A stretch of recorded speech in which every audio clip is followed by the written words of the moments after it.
Бүгін 3 июл күні Ош ел аралық аэропортында Борбор Азияның футбол ассоциациясының жаштар құрамалар арасындағы ел аралық мелдешке қатышу үшін келген 3 өлкөнүн Түркменистан, Афганистан, Тажикстан мамлекеттерінің құрама командаларын тосып алуу иш-чарасы өтті. Чет өлкөлүк футболчуларды Кыргыз футбол биримдигинин Ош облусундағы өкүлчүлүгү тосып алды. Жалал-Абад шаарыбызда КАФА Ю-20 өткөн атат. Ошого 3 команда азыр бул жака 3 курама келип атат. Ал Афганистан, Тажикстан, Түркменистан. Ошол 3 команданы биздин Ордол Ош шаарында тосуп жатабыз. Бул жактан тосуп алып, жакшы шаңдуу маанай менен буйруса Жалал-Абад шаарыбызга узатабыз деп турабыз. Өзүңүздөр көргөндөй биздин музыкалдык аспап оркестрлары бар. Жаш балдарыбыз менен биздин Кыргыз элинин меймандостугуну көрсөтүп атабыз.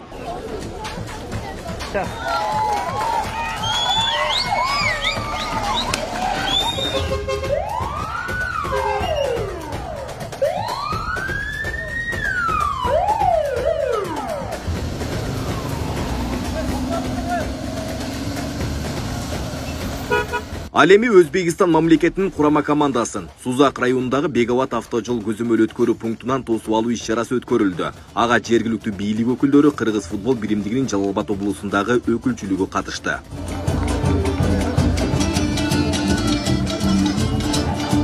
Футбол боюнча эл аралык турнир болуп өтөт.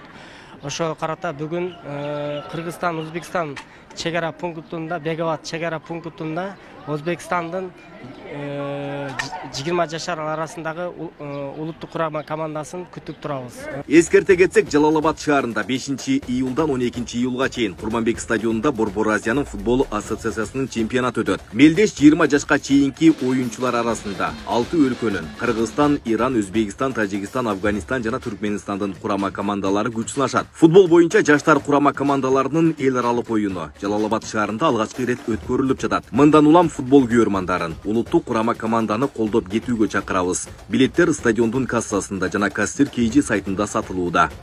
Айбек Исабеков, Самирбек Тойчубаев, Регион.